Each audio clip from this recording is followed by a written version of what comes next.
one. The only thing that can be said to be objective truth is that there is no objective truth. Like, you kill a baby fetus, the same thing as killing any old inanimate object. I would argue that we certainly are not all created equal. Mark is training a new generation of leaders. To take on the culture of death and win.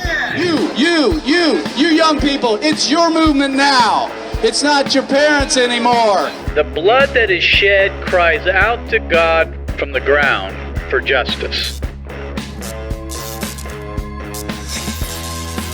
And now, here's Mark. So have you ever heard of a sanctuary city? I'm sure you have. Sanctuary cities. We've been talking about them for a long, long time in America. These are cities where illegal immigrants can live without being prosecuted for federal crimes, for entering the country illegally. And many cities across America are sanctuary cities for illegal aliens. I live in one in Columbus, Ohio. Most major cities that are governed by Democrats are sanctuary cities for illegal aliens. But we're not going to be talking about that type of a sanctuary city today. What we're going to be talking about are sanctuary cities for the unborn. You're listening to your radio activist, Mark Harrington. You can find out more about our radio program by going to markharrington.org. That's markharrington.org. Or you can check us out on all my social media sites. And you can find out more about the work that we do, reaching college and high school students all across America by going to createdequal.org. Our podcast is also on many of the podcast sites, Podbean and iTunes, Spotify, Stitcher, and many other Apple Podcasts, other platforms as well. So you can pick that up and listen to it anytime you like on your mobile device. So we're going to be talking about sanctuary cities today, sanctuary cities for the unborn. And there's breaking news coming out of Texas where the ACLU, that is the Antichrist Legions of the Underworld, they really aren't the American Civil Liberties Union anymore, that's for sure. They don't stand for civil liberties. At one time they actually did, but they don't anymore. The Antichrist Legions of the Underworld, that's what I like to call them. They dropped this lawsuit against 7 Texas sanctuary cities for the unborn. This lawsuit apparently has been dismissed, and so those cities, as of today, are sanctuary cities for the unborn. That means that no babies can die within the geographical boundaries of these 7 cities. And we're going to be talking about that today with Mark Lee Dickson of Right to Life of East Texas, who has been involved in drafting these ordinances in Texas. And he is leading the movement across America, starting in Texas, to establish these sanctuary cities for the unborn. Mark, thanks for being on the program. Great to be here. So, Mark, this breaking news, the ACLU's dropped its lawsuit. Let's go back, first of all. When was the first sanctuary city for the unborn put into an ordinance, into city law, and where? That would be June 11th in last year, 2019, in Wascom, Texas. Wascom, Texas. And since then, I mean, we've seen 7. Are there more cities in the state that have passed these ordinances? So a total of 13 cities passed the ordinance outlawing abortion. Unfortunately, one of those cities, which was the second city, Omaha, a month after they passed it, retracted it. But we can say that 13 cities outlawed abortion, although only 12 are currently have that ordinance in effect. So let's talk about this. What is a sanctuary city? What is in the ordinance that makes it different than a city that doesn't have one? So the reason we put this into play to begin with was the location of Wascom, Texas to Shreveport, Louisiana, where an abortion clinic was there. And there was discussion about that abortion clinic moving across the border 18 miles to Wascom, Texas, which has a population of 2,189.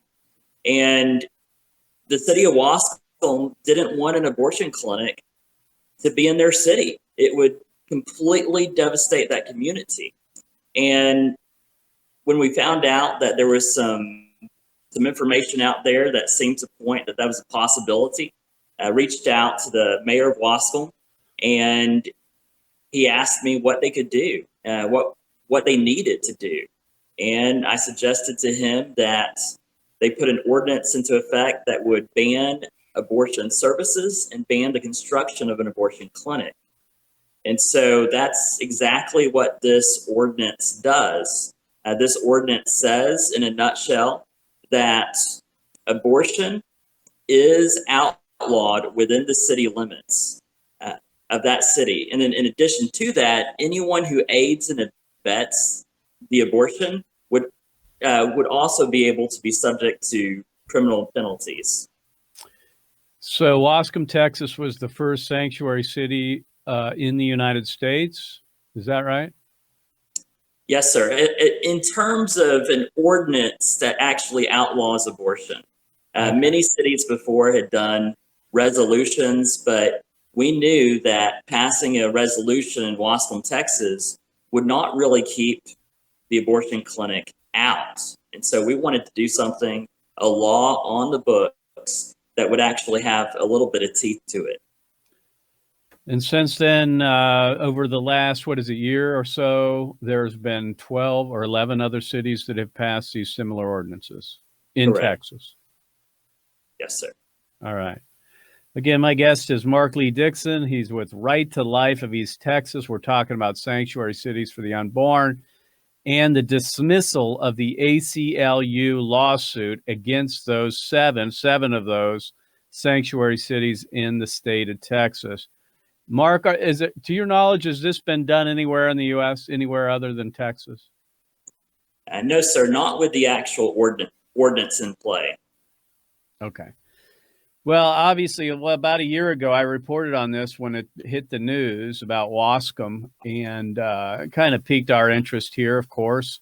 We're always looking for ways to save babies. We're always looking for ways to outlaw abortion. In my philosophy, methodology, politically speaking, is that we fire on all cylinders. That means we want to use every tool in the toolbox that we have, whether it be politically, whether it be with our apologetics, tactics, all those kinds of things. Whatever it is that we have in our toolbox, we want to use those things to save lives and bring about the end of abortion. So when I saw this happening, of course, I became very interested in it. We've done that in the state of Ohio. We don't get involved in a lot of political things here, but we do want to help aid organizations and other groups and individuals that try to save lives using the legislative process to make law. And so this interests me to a great deal and still does. And now that the ACLU supposedly, I guess, at least from their dismissal by the court, they have dropped the lawsuit, it seems to me that the door is wide open for more of these cities. Is that right? Absolutely.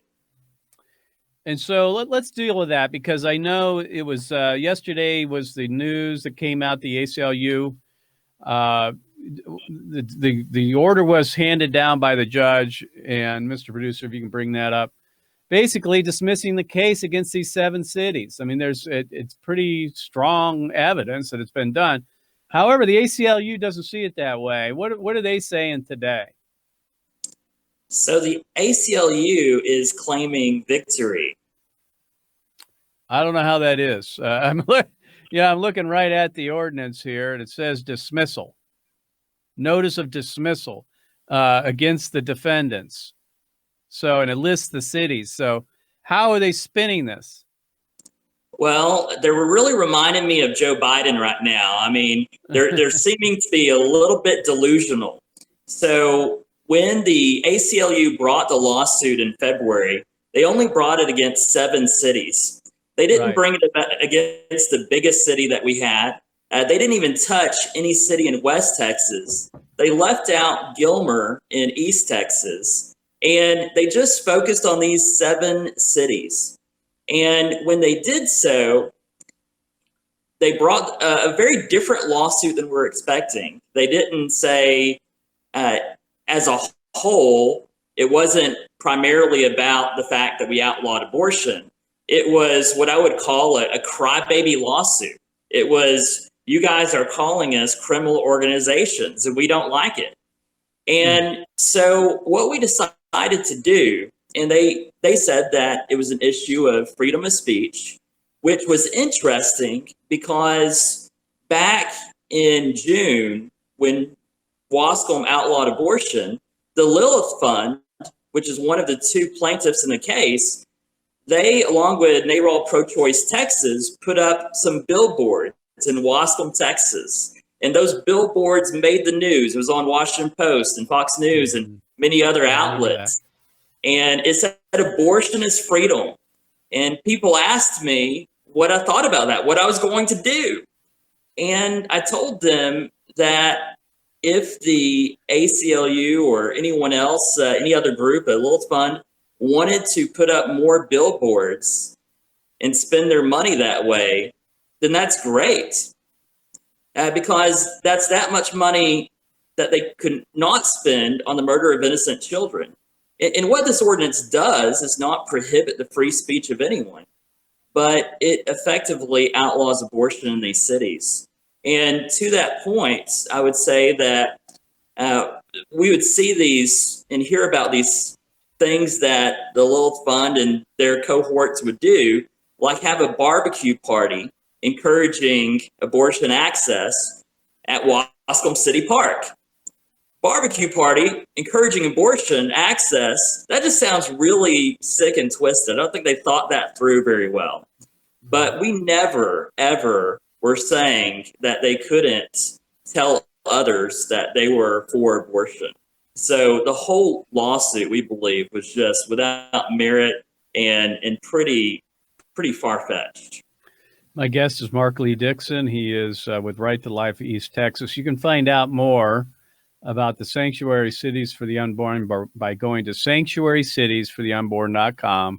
That's sanctuarycitiesfortheunborn.com. If this is interests you anywhere in the United States and you'd like to see this happen in your own city, then you want to contact Mark at sanctuarycitiesfortheunborn.com and see if you can get it started in your state.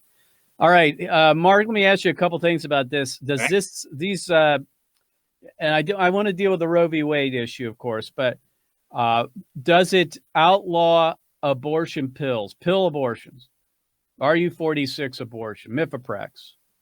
Yes, sir, absolutely. All surgical and medical abortions are outlawed. So a pharmacy that might be in the city limits won't be able to sell the abortion pill? Correct. Got it. What about and this is, I think, the major question that I've had and others. It's one thing, and you talked about Wascom being across, was it Shreveport? Was Louisiana? That's what you talked about, where there's an abortion mill there? Right. The cities that are listed here, the 7 and then the 12 total in Texas, none of these have abortion centers in them, correct? Correct, and that's the way we want to keep it. And right. When Wascom outlawed abortion, the ACLU said this ordinance actually makes it impossible for the abortion industries to set up shop in Wascom, Texas, to which that was our plan. That's the point. So when you talk about, I mean, there are a lot of cities in the United States that don't currently have abortion centers. In fact, most of them don't. They're generally centered in major cities. State of Texas, you're probably talking Houston, Dallas, San Antonio, right? That's where the main ones are. As we all know, most of these cities, even in a state like Texas, are dominated by Democrats who are pro-abortion. And most city councils, like ours here in the Ohio, Columbus area, are completely Democrat. And we understand that the idea of trying to pass a sanctuary city in one of these cities is almost impossible. So what is the overall strategy? If you want sanctuary cities for the unborn, they're going to have to be also in these larger major cities where the abortion mills are located. Well, we had information that the abortion industry at one time had a building and a piece of land that was given to them for the purpose of relocating to Wascom, Texas. And so that city, again, 2,189 people. So not a huge city.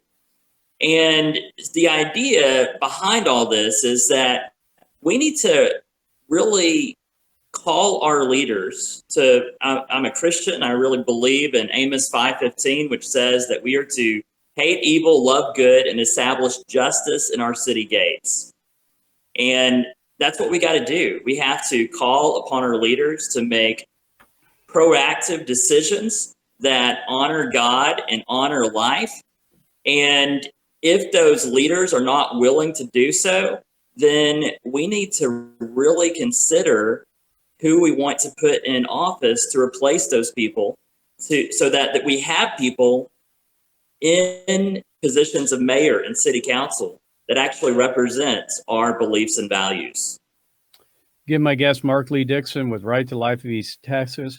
Also, I want you to be aware of an event coming up June 28th and 29th. June 28th and 29th, we have the Day of Action, which is our annual outreach to the Central Ohio area. We have people coming from all over the country to be part of it.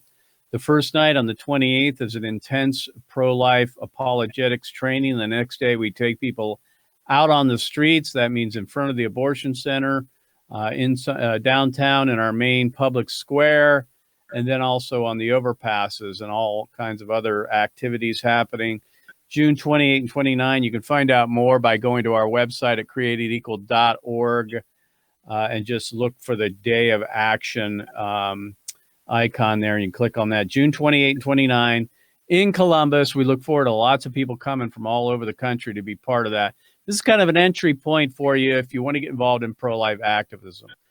Mark, let me ask you this about Roe v. Wade. We all know that that is the quote-unquote law of the land, although it is not law. It's actually just an opinion. But for all intents and purposes, Americans follow it. Our courts follow it. They treat it as precedent, even though it shouldn't be, right? Roe is bad law and should be struck down. So when these ordinances are passed, they come up against Roe v. Wade. They run afoul of Roe v. Wade. How are the mayors and the city councils treating this? Are they willing to defy Roe versus Wade? Or are they waiting until Roe v. Wade is handed down or struck down before this would actually take effect? Because they know that because if you're following federal court rulings, Roe v. Wade is the precedent. How do you handle that question? Well, there's two ways, really. So the ordinance does say that Roe v. Wade, Planned Parenthood versus Casey, and several other cases are completely illegitimate, that they're unjust court decisions, and that they should be ignored. However, the ordinance itself, we're not violating Roe v. Wade in what we have put forth, but we're actually working within the confines of Roe v. Wade. And so if you remember, Planned Parenthood versus Casey is the case, of course, that often gets ignored in terms of this is where we get abortion restrictions from. And we can create restrictions on abortion as long as it does not create an undue burden. And so the idea here is these cities have not, they don't have an abortion clinic at this time. And so to be proactive, there's nothing stopping them from outlawing abortion within their jurisdiction before it even gets there. I see. So you guys are working within the framework of Roe v. Wade. You know, a lot of pro-lifers don't like that idea. They say that we ought to frontally attack Roe, we ought to ignore Roe, we ought to defy Roe. We ought to actually put that type of language in the laws that are passed, that we will stand up against the federal government and create a crisis between the federal ruling of Roe v. Wade and the state, or in this case, a city ordinance. I'm for all of it. I don't know about you, but I'm for all of it. I'm for total bans on abortion that stand up against Roe v. Wade. If we could find mayors and governors and attorney generals that stand up against it, I'm for it. But I'm also for working in whatever way we can to restrict abortion, because we know that saves lives. So I see this as just one of many steps along the way to outlaw abortion across America. I mean, if you think about it, Texas, I don't know how many cities you have, how many counties you got, probably a lot. But if you outlawed abortion in every city, you could surround Dallas, Houston, and then you could finally get them, hopefully, to pass an ordinance. That, to me, is a worthwhile endeavor. Is that the mission? Absolutely. And a few points that's worthy of pointing out, because it often gets missed in the media, is that we are actually, in these cities, abortion is 100% outlawed. That this is not just a hypothetical thing. The outlawing of abortion is not dependent upon the overturning of Roe v. Wade. It is immediate. Just like some cities outlaw plastic straws, some cities outlaw brakes on big trucks, we have outlawed abortion. And the two mechanisms that's at play, there's a public enforcement and a private enforcement. The public enforcement is dependent upon the overturning of Roe v. Wade, but the private enforcement is immediate and goes in effect as soon as the ordinance is passed in the city. Well, the way I look at it is, if we can have sanctuary cities for illegal immigrants, if we can have city mayors and councils nullifying federal law when it comes to way back when with the Defense of Marriage Act, or even right now with weed laws across America. I mean, there's a lot of different types of federal laws and decisions of the courts that mayors and governors and others are just ignoring. So why can't it happen on this? We ought to give it a shot, right? One of many tools in the toolbox to confront this monstrosity of Roe v. Wade and the continued slaughter of unborn babies. So we're in support of Sanctuary Cities for the Unborn. Folks, if you want to find out more, go to sanctuarycitiesfortheunborn.com, sanctuarycitiesfortheunborn.com. If you want to try to get your city to become one of these cities, these sanctuaries, kind of like the cities of refuge in the Old Testament, where the manslayer could not enter the city to protect those who might be innocent of a crime.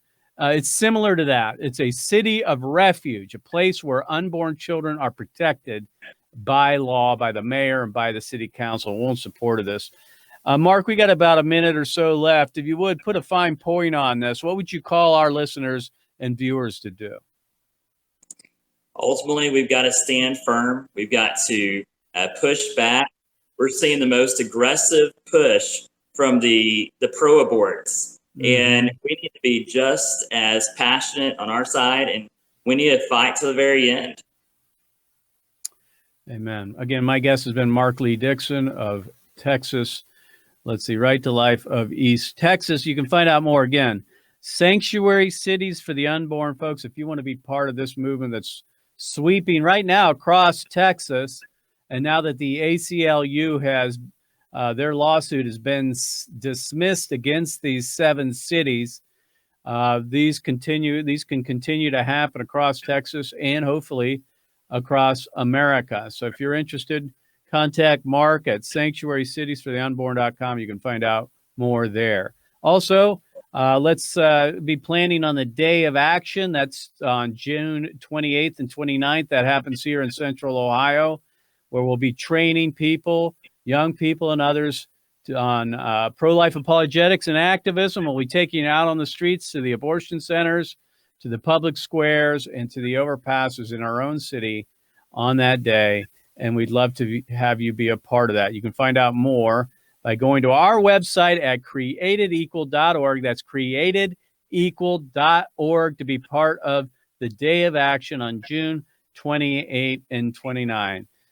And we look forward to hearing and seeing you soon. You can find out more about our program by going to markharrington.org, or find out more about Created Equal, the ministry that we have reaching out to young people across America, teaching them to stand up for truth and raising up the next generation of leaders to take on the culture of death and win, because winning is how the killing ends. We'll see you next time. God bless you. God bless America. And remember, America, to bless God.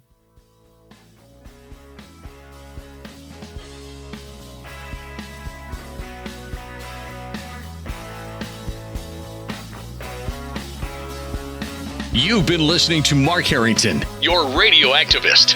For more information on how to become a witness against the evil plague in America, call Created Equal at 614-269-7808. That's 614-269-7808. Or go online to createdequal.net. Createdequal.net. Be sure to tune to the Mark Harrington Show next time for your marching orders in the culture war.